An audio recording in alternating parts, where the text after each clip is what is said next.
Baik, perkenalkan, saya Renvaldi Purba, NIM 1907113760, Teknik Elektro S1 2019.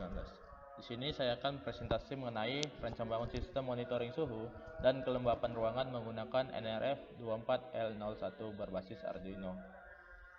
Yang pertama, kita masuk ke latar belakang. Latar belakangnya itu pada era globalisasi seperti saat ini, perkembangan teknologi sangat pesat. Teknologi yang terjadi pada alat banyak dioperasikan secara manual, sehingga kurang efisien dalam waktu, tenaga, dan keakuratannya.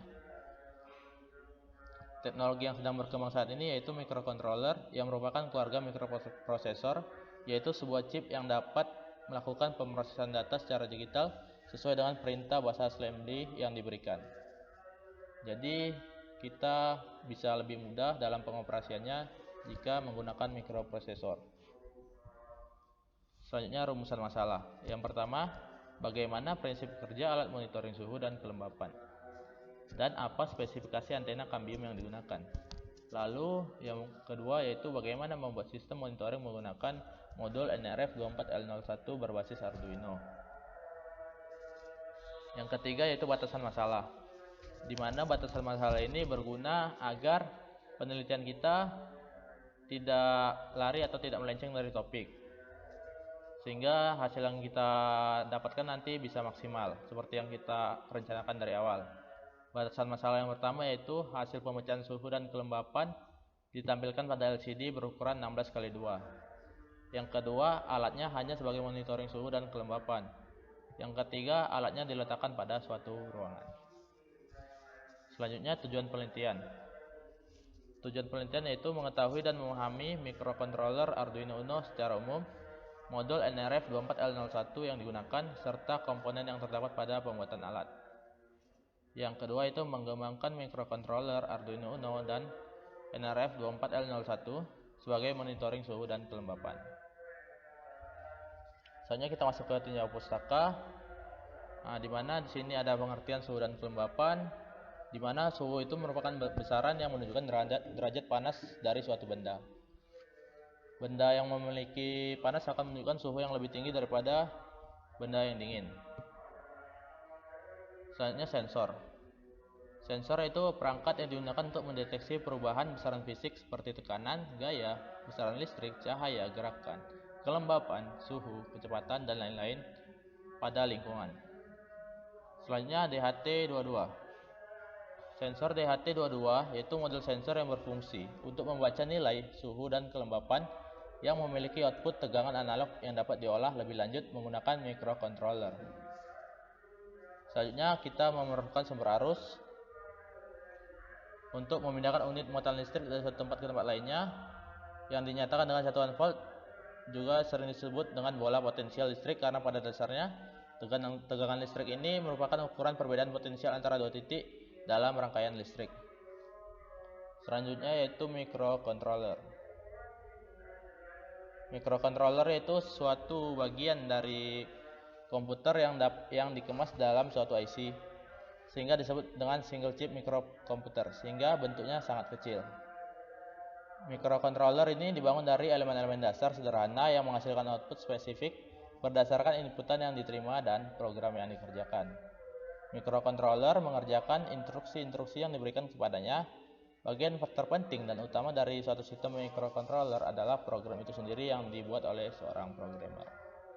Selanjutnya Arduino Uno. Arduino Uno ini bersifat open source dan diturunkan dari platform wiring serta dirancang untuk memudahkan dalam membangun berbagai aplikasi elektronik. Proyek yang bersifat open hardware ini mulai dikembangkan pada tahun 2005 di daerah Ivrea, sebuah kota di Italia. Selanjutnya komunikasi nirkabel. Komunikasi nirkabel yaitu teknologi jaringan yang memanfaatkan gelombang elektromagnetik melalui udara sebagai media untuk mengirimkan informasi dari pengirim ke penerima. Teknologi ini muncul sebagai jawaban atas keterbatasan jaringan wireline. Mobilitas manusia yang tinggi dan informasi yang selalu dekat menjadi faktor pendorong utama berkembangnya teknologi ini. Yang terakhir yaitu LCD atau Liquid Crystal Display, yaitu display elektronik yang berfungsi sebagai tampilan suatu data, baik karakter, huruf maupun grafik. LCD menggunakan teknologi CMOS logic yang bekerja dengan tidak menghasilkan cahaya tetapi memantulkan cahaya yang ada di sekelilingnya terhadap front lit atau mentransmisikan cahaya dari backlit. Jadi nanti LCD ini berfungsi sebagai penampil nilai kelembapan atau suhu nanti yang kita deteksi. Selanjutnya kita masuk ke perancangan sistem, di mana di gambar ini merupakan diagram log rancang bangun sistem monitoring suhu dan kelembapan, di mana terdapat sensor sebagai inputnya yaitu DHT22, Atmega328 sebagai pemproses data yang didapat dari sensor. Lalu dia menggunakan NRF24L01 sebagai pengirim dan penerima data, dan di akhirnya itu ada LCD sebagai penampil data, dan juga dia menggunakan buzzer sebagai monitor informasi yang didapat. Selanjutnya kita masuk ke flowchart sistem transmitter, di mana cara bekerjanya dia dari awal itu kita memulai, lalu dia akan menginisialisasi LCD, sensor, dan pemancarnya, dan setelah itu dia akan mengambil data dari sensornya, lalu data dari sensor akan dikirim melalui pemancar, dan begitu seterusnya. Lalu kita masuk ke flowchart sistem receivernya, di mana kita setelah memulai kita akan melakukan inisialisasi LCD, buzzer, dan penerimanya.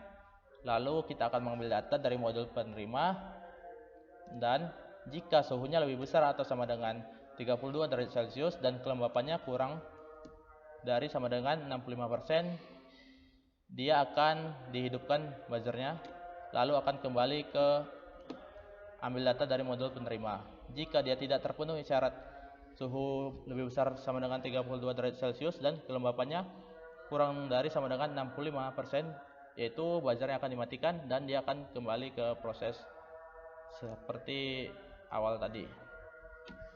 Lalu di sini kita akan menjelaskan mengenai jadwal penelitian yang akan direncanakan, yaitu yang pertama pada minggu pertama kita itu ada pembagian pembimbing, jadi kita ada pemilihan pembimbing.